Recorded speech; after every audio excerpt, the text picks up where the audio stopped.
বন্ধুরা, তো আমি একটা রেসিপি নিয়ে চলে এসেছি। তোমরা পুরো ভিডিওটাই দেখবে। কড়ার মধ্যে তেল দিয়েছি, তেলের মধ্যে তেজপাতা, শুকনো লঙ্কা, কালো জিরে ফোড়ন দিয়ে দিয়েছি। আলুগুলো ডুমো ডুমো করে কেটে ধুয়ে দিলাম, দিয়ে সুন্দর করে ঢাকা দিয়ে দিয়ে ভাজবো। তো আলুগুলো অনেকটাই নরম হয়ে গেছে। নরম হয়ে গেলে পরে এর মধ্যে আমি লঙ্কার গুঁড়ো, কালারিং, হলুদ সামান্য আর তোমার নুন দিয়েছি।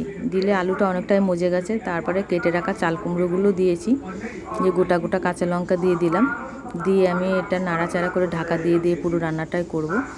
তো চাল কুমড়োর জলেই চাল কুমড়োটা রান্না হবে, আমি আলাদা করে আর জল দেব না। এই তরকারিটা খেতে খুবই সুন্দর হয়।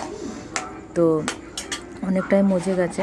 মজে গেলে পরে ভেজে রাখা বড়িগুলো দিয়ে দিলাম, দিয়ে আমি আবার ঢাকা দিয়ে দিয়ে রান্না করব। এই চাল কুমড়োর ঘন্টটার মধ্যে আলাদা কোনো মশলা দেবো না, এর মধ্যে নুন আর মিষ্টিটা ঠিকঠাক দিতে হবে।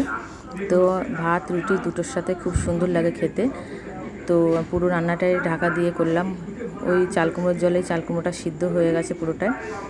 তো পুরো রান্নাটাই হয়ে গেছে। তোর মধ্যে একটু পরিমাণ মতো আমি মিষ্টি দেব। তা তোমাদের কেমন লাগলো বন্ধুরা, ওতে অবশ্যই আমাকে বলবে। আর তোমরা ঘরে এরমভাবে ট্রাই করবে। আমি চাল কুমড়ো ঘন্টটা খুবই সুন্দর লাগে, নিরামিষ বড়ি দিয়ে দারুণ লাগে খেতে।